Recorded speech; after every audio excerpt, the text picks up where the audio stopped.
स्नेतारं भेतारं कर्म भूभृतां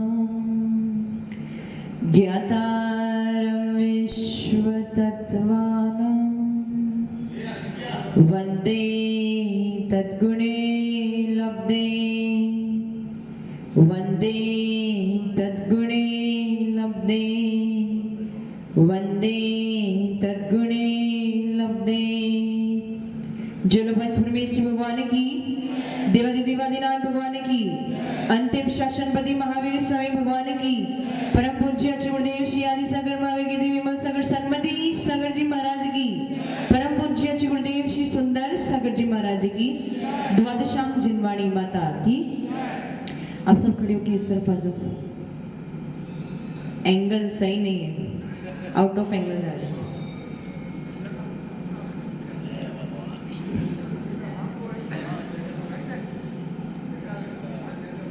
बड़ा दुर्भाग्य है हमारा कि हम चतुर्थ काल में पैदा नहीं हुए, लेकिन फिर भी हमारा सौभाग्य है कि आज भी हमें इस पंचम काल में, जहाँ पे मिथ्यात्व का बोलबाला है, अन्य धर्मात्मा का बोलबाला है, जहाँ पे अन्य संप्रदाय का बोलबाला है, वहाँ पे भी आज भी महावीर स्वामी भगवान को वेश को धारण करने वाले मुनिराजों के दर्शन हमें आज भी प्राप्त हो रहे हैं। ये हमारा सौभाग्य है, लेकिन इसका मूल्य हमें नहीं है। एक छोटा सा बच्चा बचपन से ही ये सपना देख रहा था कि मैं बड़ा होकर डॉक्टर बनूंगा, MBBS की डिग्री प्राप्त करूंगा, जो रोगी व्यक्ति है, जो दुखी व्यक्ति है, उनकी सेवा करूंगा, उनके रोगों को नष्ट करूंगा, उनका इलाज करूंगा। बचपन से उसने वो सपना देखा था और धीरे धीरे बड़ा होते गया होते गया। आजकल अपना जीवन कितना है, ज्यादा से ज्यादा 70 साल या 80 साल। उसमें से यदि किसी को डॉक्टर बनना है तो कितने साल बीत जाएंगे उसमें? 25 साल, 30-25 साल मत समझ लो, ठीक है। तो 1/4 से ज्यादा जीवन एक बच्चा क्या करता है? पढ़ाई में निकालता है। पूरे 25 साल का समय, अपना जितना समय था सबका सब, अपनी जितनी एनर्जी थी, जितनी ताकत थी, सब किसमें लगा दी? उस MBBS की डिग्री प्राप्त करने में। माता पिता ने भी बच्चों की कितनी मेहनत की? माता पिता ने भी अपना जितना था, जितनी धन संपत्ति, जितना कर सकते उस बच्चे के लिए सब कुछ कर दिया। और अंत में उस बच्चे ने MBBS की डिग्री प्राप्त की, डॉक्टर बना, लेकिन एक गड़बड़ हो गई। क्या गड़बड़ हो गई? डॉक्टर का काम क्या है? रोगियों का इलाज करना। लेकिन उसने किया क्या? उसने लास्ट में, अंत में कूड़ा कचरा इकट्ठा करने का काम किया। क्या किया? एक MBBS डिग्री होल्डर, एक डॉक्टर, अंत में क्या कर रहे हैं? कूड़ा कचरा इकट्ठा करने का काम कर रहा है। बताओ, मूर्ख है या दिमाग वाला? मूर्ख है या बुद्धिशाली है? हाँ, मूर्ख है या बुद्धिशाली है? मूर्ख ही है ना। ये कहानी किसकी है? ये कहानी किसकी है? ये आप सबकी ही कहानी है। वो बच्चा तो केवल एक दृष्टांत मात्र था, ये आप सबकी ही कहानी है। आपने कितने जन्म ले लिए, आपने कितना पुरुषार्थ कर लिया, आपने कितना पुण्य कमा लिया इस भव को प्राप्त करने के लिए, इस मनुष्य भव को प्राप्त करने के लिए, पंचेंद्रिय पद को प्राप्त करने के लिए, मनुष्य भव को प्राप्त करने के लिए, ये जैन धर्म को प्राप्त करने के लिए, साधु संतों की संगति प्राप्त करने के लिए आपने पूर्व में इतना इतना पुण्य कमाया है। और आज उस पुण्य को कमाने के बाद जब उसका फल मिल रहा है तो आप वो क्या इकट्ठा कर रहे हो? पेपर। कौन से? कौन से? कूड़ा कचरा ही है, पेपर इकट्ठा करने में लगे हो। मतलब आपने क्या किया? डिग्री होल्डर होने के बाद भी वही कचरा साफ करने में लगे हो। समझ में आ रहा है? ये हमें अपना मूल्य नहीं पता है कि कितना मुश्किल है। हमेशा साधु ने आपको ये एग्जाम्पल सुनाया होगा, सागर है, बहुत बड़ा समुद्र है, उसमें यदि रतन डाल दो तो मिल जाएगा क्या? मिल जाएगा क्या? नहीं मिलेगा ना। बहुत मुश्किल है, इतना सारा पानी में वो रतन पता नहीं कहाँ पड़ा होगा, कहाँ से ढूंढोगे, लेकिन आपको वो रत्न मिल गया है, आपको वो रत्न मिल गया है। कितने मनुष्य हैं इस दुनिया में, कितने मनुष्य हैं? हाँ, 1,20,00,000 तो केवल भारत की है, वो सिर्फ भारत की है।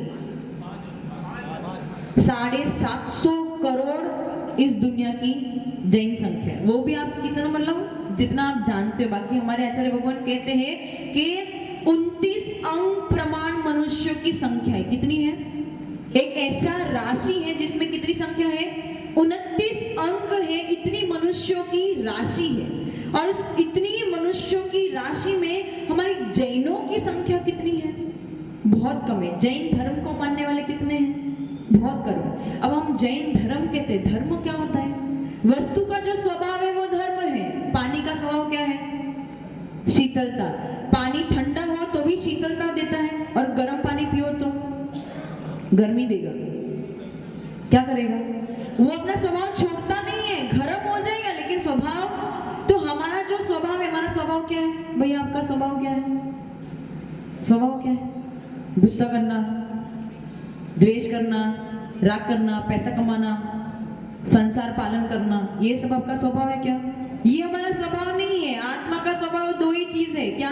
देखना और जानना, बस दैट्स इट। इसके आगे बढ़ना नहीं है। आपको सिर्फ देखना है, जानना है और छोड़ देना है। लेकिन हम क्या करते हैं? वस्तु को देखते, कोई इंसान हम पे गुस्सा कर रहा है तो हम क्या करेंगे? पहले तो देखेंगे कि कोई हम पे गुस्सा कर रहा है, फिर जान लेंगे कि चलो ये गुस्सा कर रहा है। उसके बाद आप क्या करोगे? क्या करोगे? रिएक्ट करोगे। ये रिएक्शन हमारा काम ही नहीं है, हमारा काम वहां रुक गया, देख लिया, जान लिया, खत्म हो गया। आत्मा का इतना ही स्वभाव है, लेकिन हम विभाव में चले जाते हैं, इसीलिए संसार में अभी भी फंसे हुए हैं। और इस वस्तु के स्वरूप को, वस्तु की आत्मा का जो स्वभाव है, क्या? जानना और देखना, उस स्वभाव को मानने वाले कौन है? जैन धर्म इस स्वभाव को मानता है। और इस जैन धर्म में से ही अन्य संप्रदाय निकल के आए हैं। कल मैं किसी चौके में चली गई तो व्यक्ति ने मुझे बोल रहे थे कि माता जी सब जगह विनय कर लेनी चाहिए, सब जगह माथा टेक लेना चाहिए। क्या होता है? सबका सम्मान कर लेना चाहिए। लेकिन संबंधभद्र आचार्य कहते हैं कि मेरा नतमस्तक, मेरा नमस्कार भी भारी है। सब लोग झेल, मैं जैन धर्म का अनुयायी हूँ, अरिहंत भगवान को मानने वाला हूँ, पंच परमेश्वर को मानने वाला हूँ। ऐसा वैसा नहीं हूँ कि कहीं पे भी किसी भी कोने में जाके नतमस्तक हो जाओ, ऐसा वैसा नहीं। मूल्य तो समझो, आपका इस मस्तक का भी मूल्य है। हर दर पे टेक नहीं सकते। जो पूज्य पुरुष हैं, जिनके जैसा आपको बनना है, यदि रागी द्वेषियों को ही पूजोगे, रागी द्वेषियों के सामने ही जाके हाथ जोड़ोगे तो उनके जैसे ही बनोगे। हम किसी के सामने हाथ कब जोड़ते हैं? किसी के सामने हाथ कब जोड़ते हैं? जब उनके जैसा बनना, उनमें कोई क्वालिटी होगी तो आप उनके सामने हाथ जोड़ोगे। अगर रागी द्वेषियों को हाथ जोड़ोगे तो रागी द्वेषियों जैसा ही बनोगे, और वीतरागी को हाथ जोड़ोगे तो वीतरागी जैसा ही बनोगे। उनके राम अलग, हमारे राम अलग, उनके लक्ष्मण अलग, हमारे लक्ष्मण अलग, उनके शिव अलग, हमारे शिव अलग, ऐसा कुछ नहीं। शिव एक ही थे, शंकर एक ही थे, राम भी एक ही थे, रावण भी एक ही थे और कृष्ण भी एक ही थे। लेकिन उन्होंने उनके राग द्वेष स्वरूप को भगवान मान लिया और हमने उनके वीतराग स्वरूप को भगवान माना है। बस इतना ही फर्क है। आदमी में कोई फर्क नहीं, आदमी वही है। लेकिन हमारी मान्यताओं में, हमारी श्रद्धाओं में, हमारे सोच में, हमारे विचारों में गलतियां हैं, इसलिए हम गलत काम कर बैठते हैं। आचार्य भगवान कहते हैं, क्या कहते हैं? जो व्यक्ति इधर उधर नतमस्तक हो जाते हैं उनके लिए मैं बता रही हूँ। आचार्य भगवान क्या कहते हैं? 1,00,000 पर स्त्री का सेवन करने में जितना पाप लगता है, पर स्त्री, खुद की स्त्री नहीं, 1,00,000 पर स्त्री के सेवन में जितना पाप लगता है, उससे 4 गुना पाप किसी के भी दर पे जाके नमस्कार करने से लगता है। किसी के भी दर पे जाके, यानी मिथ्यात्व का पालन करने में, एक बार मिथ्यात्व का पालन करने पे आपको 1,00,000 पर स्त्री के सेवन से भी 4 गुना पाप लगता है। अब आप विचार कर लो आपको क्या करना है। अब आप बोलोगे माता जी आपको कैसे पता चला कि ऐसा होता है? अरे जिनेंद्र भगवान ने कहा है, सर्वज्ञ भगवान ने कहा है, केवल ज्ञानी ने कहा है, और जो केवल ज्ञानी ने एक बार देख लिया वो 100 आने सत्य, उसमें एक भी बात इधर की उधर नहीं हो सकती। और उन्होंने कहा है ऐसा होता है, मतलब ऐसा होता है। ये हमारा ज्ञान का क्षोभ कम है कि हमें समझ में नहीं आ रही ये बात, लेकिन फिर भी आज भी आपका पुण्य उदय है कि ऐसे साधु संत आपके नगर में आ रहे हैं और आपको बार बार उपदेश दे रहे हैं, मिथ्यात्व को छोड़ो, देव शास्त्र गुरु क्या होते हैं उसे समझो, कौन होता है सच्चा देव, कौन होता है सच्चा शास्त्र, कौन होते हैं सच्चे गुरु, उनको समझो, उनके पास जाओ, उनकी बात सुनो, उनके उपदेश सुनो और अपने जीवन में उतारो, तो आपका मिथ्यात्व दूर होगा और सम्यक दर्शन की प्राप्ति होगी। सबसे बड़ी संपत्ति हमारे लिए क्या है? सबसे बड़ी संपत्ति क्या है? सम्यक, बोल रहे हो सम्यक दर्शन, लेकिन फिर भी सम्यक दर्शन हमारी आचरण में उतर नहीं रहा है। बोलने मात्र से मैं बोल दूं मैं बहुत अमीर हूं, क्या हो जाएगा? अरे होना तो चाहिए ना कुछ, तो कोई मतलब है। सम्यक दर्शन, सम्यक दर्शन, सम्यक दर्शन, जैन धर्म का मूल है सम्यक दर्शन, मोक्ष मार्ग का मूल है सम्यक दर्शन। साधु संतों को देखो अपने सम्यक दर्शन की वृद्धि करने में लगे हैं, त्यागी व्यक्ति अपने सम्यक दर्शन की वृद्धि करने में लगे हैं और ये कोशिश कर रहे हैं कि आपको भी उपदेश देके आप भी उस सम्यक दर्शन के मार्ग पे लग जाओ, लेकिन आपकी प्रवृत्ति छूटी नहीं रही है। ऐसा कहते हैं, मैंने कल पढ़ा था, क्या पढ़ा था कि जो पापी जीव होते हैं, जो पापी जीव होते हैं उनको साधु संतों का उपदेश अच्छा, हम बोलते हैं, आपको क्या बोलते हैं, भैया उनके पास मत जाना, उनके वहां मत जाना, मिथ्यात्व का पोषण मत करना। तो जो पापी जीव होते हैं उनको क्या लगता है मन में, अरे ये तो ऐसे ही बोलते रहते हैं, इनको काम क्या है? इनका भी बिजनेस है। क्या बिजनेस है? धर्म की प्रभाव ना करना हमारा बिजनेस है। आप क्या करते हो? किसी की साड़ी की दुकान हो तो वो अपना एडवर्टाइजमेंट करता है ना, वैसे हम अपने धर्म की एडवर्टाइज, वो ऐसा सोचते हैं। यदि आप ऐसा सोच रहे हो तो समझ लेना आपके पाप कर्म का उदय है। हम कोई एडवर्टाइजमेंट करने के लिए यहाँ पे नहीं बैठे, हम क्या करने के लिए बैठे हैं? आपको वो सत्य समीचीन स्वरूप का उपदेश देने के लिए बैठे हैं, क्योंकि अभी आप घोर अंधेरे में फंस के पड़े हो। बिल्कुल कैसे? जैसे वो कूपमंडू होता है ना, मेंढक जो होता है किस में बैठता है? कुएं में। और उसको क्या लगता है संसार कितना है? कुआं ही संसार, उसके बाहर कुछ नहीं है। लेकिन उसके बाहर भी संसार किसने देखा? हमने देखा। लेकिन वो कूपमंडू कैसा है? अज्ञानी है। उसी प्रकार से हमें क्या लग रहा है, भैया पैदा हो जाओ, पढ़ाई कर लो, कमाई कर लो, पत्नी बच्चे, लास्ट में मर जाओ, बस यही संसार। यही संसार नहीं है। इस संसार से भी बाहर बहुत कुछ है जिसको आप जानते नहीं हो। कोई बात नहीं, जानते कोई बात नहीं, लेकिन फिर भी गुरु आप पे करुणा करके, दया करके उपदेश दे रहे हैं, और उस उपदेश को सुनने के बाद भी यदि आपकी प्रवृत्ति नहीं बदल रही है तो कूपमंडू जैसी आपकी हालत है। बिष्टा कैसा होता है? अच्छा होता है, बुरा होता है? बिष्टा कैसा होता है? अच्छा होता है, बुरा होता है? अशुद्ध होता है, बुरा होता है, देखना भी पसंद नहीं है। लेकिन कुत्ते को वही अच्छा लगता है। श्वान जो होता है उसे क्या अच्छा लगता है? क्या अच्छा लगता है? वही बिष्टा अच्छी लगती कि नहीं लगती? लेकिन हमें पता है कि वो अच्छी नहीं है। और यदि उस श्वान को आप समझाने जाओगे कि भैया ये बिष्टा अच्छी नहीं, मत खा, तो वो क्या करेगा? सुधर जाएगा।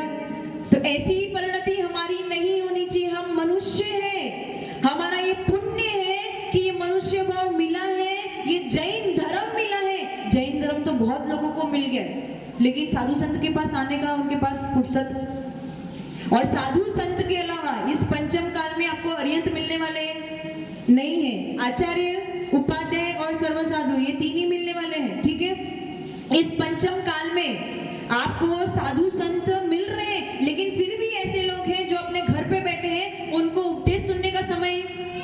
और ये साधु संत ही हैं जो आपको सत्य का परिचय कराएंगे। यदि उनके पास नहीं जाओगे, उनका उपदेश नहीं सुनोगे, तो आपके जीवन का कल्याण होने वाला, साइकिल आपकी वही चलती रहेगी, जन्म मरण, जन्म मरण। कभी उस साइकिल का अंत आने वाला नहीं है। इसलिए आप अपने इस जीवन का मूल्य समझे, इस मनुष्य भाव का मूल्य समझे, क्योंकि आपने बहुत मेहनत की है। एक इंद्रिय भी हुए, दो इंद्रिय भी हुए, तीन इंद्रिय भी हुए, चतुर इंद्रिय भी, बहुत दुख सहन किया है। पंच इंद्रिय में भी कभी नारकी भी बन गए, कभी तिर्यज भी बन गए, ऊंट घोड़ा हाथी सब कुछ बन गए, और बहुत पुरुषार्थ करने के बाद, बहुत पुण्य का उदय होने के बाद आपको ये मनुष्य भाव मिला है। और मनुष्य तो बहुत सारे हैं। जब कोई सीए की एग्जाम देते हैं, इधर बहुत सारे सीए होंगे, सीए की एग्जाम देने वाले कितने लोग होते हैं? बहुत सारे। इसमें से पास कौन कितने होते हैं? 1% या 2%, उससे ज्यादा नहीं होते। उसी प्रकार से ये मनुष्य भाव की परीक्षा देने के लिए बहुत सारे लोग थे, लेकिन उसमें से पास होने वाले आप कुछ एक ही लोग हो। और उसमें से भी जैन धर्म में उत्पन्न होने के बाद इस जैन धर्म की मान्यता को समझने वाले, संतों को समझने वाले, गुरुओं को समझने वाले, सचदेव शास्त्र गुरु की मूल्य को समझने वाले कुछ एक चुनिंदा ही लोग हैं। और उसमें यदि आपका नंबर आता है तो समझ लेना आपका नंबर उन बिरले प्राणियों में आता है जो सम्यक दर्शन का मूल्य समझते हैं, इस धर्म का मूल्य समझते हैं, अपने इस जन्म का, इस भव का मूल्य समझते हैं। इसलिए अपने भव को समझो, अपने जन्म को समझो, अपने इस पर्याय को समझो, और जैन धर्म को समझो, सच्चे देव शास्त्र गुरु को समझो, और ये नियम बना लो कि हम सच्चे देव शास्त्र गुरु के अलावा और कहीं पे भी अपना माथा नहीं टेकेंगे, क्योंकि इसका भी बहुत मूल्य है। ओम नमः सिद्धेभ्य। जय बोलो पंच परमेष्ठी भगवान की, आचार्य गुरुदेव सुंदर सागर जी महाराज की।